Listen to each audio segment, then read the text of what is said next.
Hi guys, this is Justin with Duraclutch, and today we're going to do the install of our R Series kit on this RZR 900. We offer the R Series from the 570 RZR all the way up to the 900S like this model, and in this video we'll be showing the complete install of the R Series kit. We put it up on a lift. You can certainly do it on the ground too. As you can see on this model, there's no really need to remove the tire or anything like that. It's fairly easy to access. So first thing we're going to do is pull the cover off. We need to take out all the outer cover bolts, and I've removed all of them but two, just to speed things up, so I'll get those last two out. Once those are out, the cover is going to lift up and out, and then we'll have access at the clutches.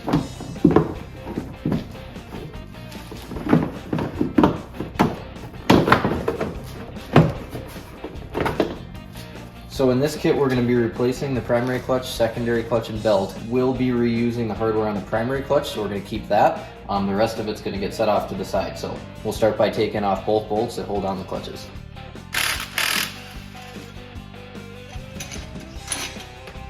This one, as you can see, has a couple washers that go with it, and this bolt will get reused, so we're going to keep this close by. This bolt that holds on the secondary clutch we're not going to reuse, so this one can get set off to the side. Then this is our clutch puller that we're going to use. It's part number 25-126, and this is going to work to take off the stock clutch or the R Series primary if you ever have to do that.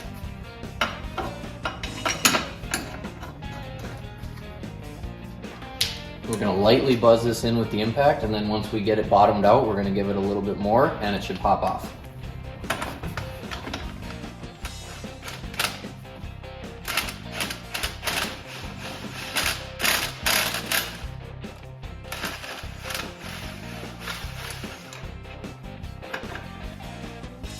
Once we have that off, both clutches are loose, we'll be able to pull the primary and then the secondary and the belt together.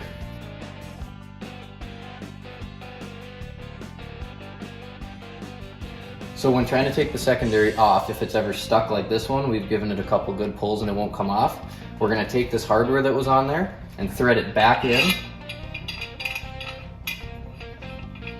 until there's about a ½ inch or maybe 3/8 of a gap there, and then we're going to lightly tap on that bolt while we pull on the secondary clutch, and it should pop it off.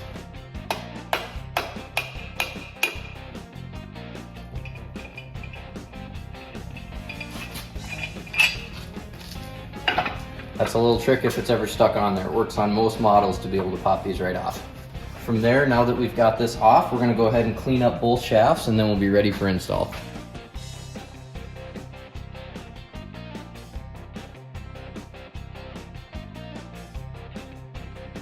First thing we're going to do is to put on the new secondary clutch.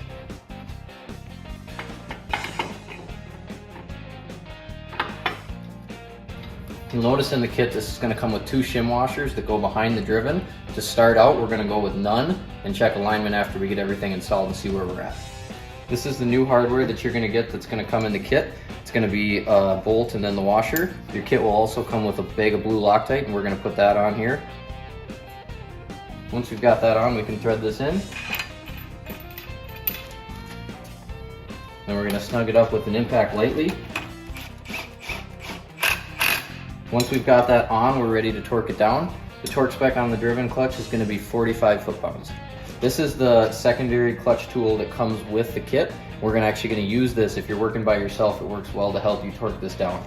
We're going to hook it on the bottom of the A-arm, and then this portion here is going to hook into the secondary.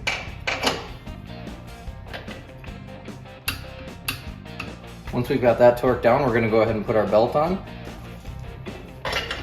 We're going to slide this in, and then we're going to take our secondary tool again and use this to open up the driven and pull the belt down at the same time.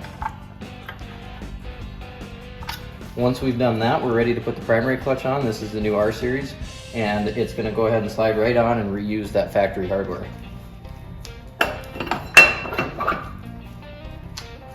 This is the bolt with the two washers, just like it came off.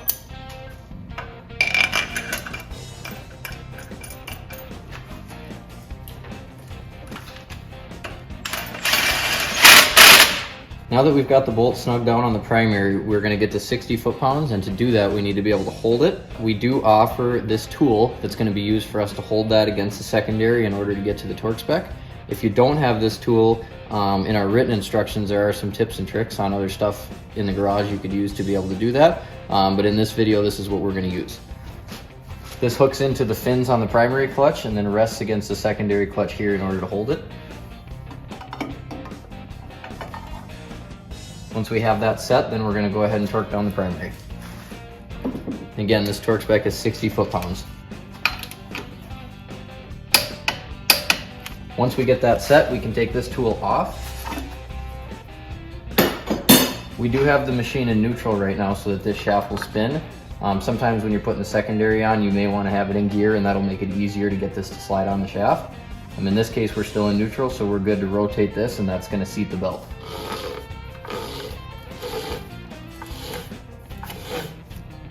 Now that we're at this point and everything is torqued down and the belt is seated where we want it, we're going to go ahead and start the machine. That's going to let us know and kind of check where our alignment is at.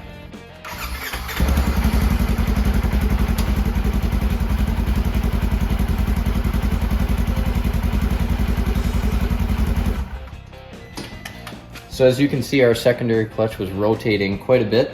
That lets us know that our alignment may be off a little bit, so we're going to go ahead and check that now. So we ended up going through the alignment process and got to the point where we added both shims that came with the kit. So now we're going to fire it back up and see how that secondary looks, whether it's fairly stationary or if it starts spinning again.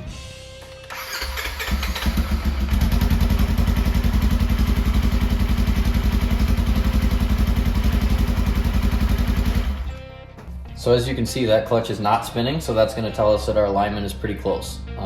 In the written instructions that you'll receive with the kit, or we do have another video on our page that talks about alignment and goes through the entire process of checking it and how to change and add and subtract washers and all that stuff. So for this video, we're going to move on and go ahead and get to the rest of the kit. So we have everything installed, we know alignment's good, we've torqued our primary and our secondary clutch.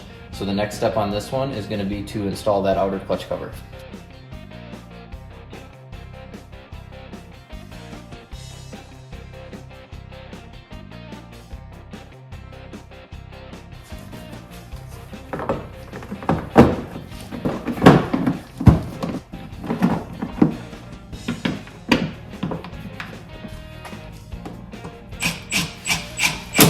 We have a couple decals that come with the kit. One goes inside the machine on the dash, and the other one is for the clutch cover, and then that's going to complete this kit. We recommend 5 to 10 miles of a break-in period. That's going to help any internal clutch components, plus do a heat cycle on the belt. So once you have that done, everything should be good to go. If it seems like you have issues or concerns after that, you can go ahead and shoot us an email or give us a call.